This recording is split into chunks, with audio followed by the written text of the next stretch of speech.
السلام علیکم ورحمۃ اللہ وبرکاتہ۔ Islamic knowledge and Quran YouTube channel آپ کے لیے ریئل اسلامک ویڈیوز لے کر آتا ہے۔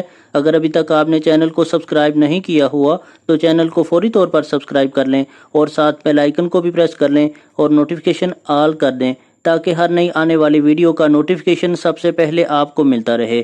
بہت شکریہ۔ تو چلیے آج کی ویڈیو کا آغاز کرتے ہیں اللہ رب العزت کے بابرکت نام کے ساتھ۔ بسم اللہ الرحمن الرحیم۔ عورت کے حقوق و فرائض۔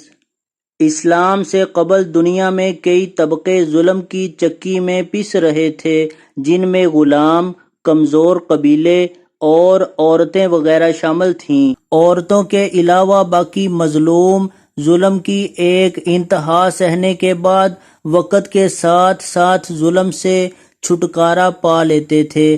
مثلاً غلام آزاد ہو کر، کمزور قبیلہ طاقتور ہو کر، لیکن عورت ایک ایسی ذات تھی کہ زمانہ ہزار انقلابات سے گزرے وہ عورت ہی رہتی تھی، اور عورت ہونے کے ناطے سے ظلم سہنا اس کی ایسی قسمت تھا جسے بدلا نہیں جا سکتا تھا۔ معاشرہ نے عورت کو صرف فرائض سے ہی نوازا تھا، حقوق نام کی کوئی چیز عورت کی قسمت میں نہ تھی۔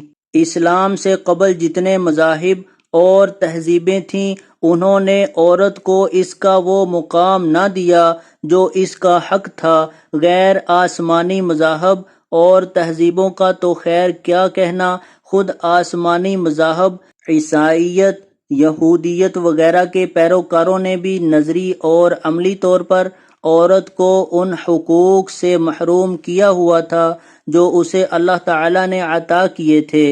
جہالت کے طویل اور گٹا ٹوپ اندھیرے میں حضرت صلی اللہ علیہ وسلم تشریف لائے تو جن مظلوم طبقوں کو ظلم سے نجات ملی، ان میں عورت سر فہرست تھی۔ اسلام نے عورت کو اس کی ہر حیثیت میں بلند مقام عطا کیا، بیٹی کی حیثیت میں شفقت، بیوی کی حیثیت میں محبت، بہن ہو رحمت، ماں ہو تو عزت، غیر عورت ہو تو بھی واجب الاحترام۔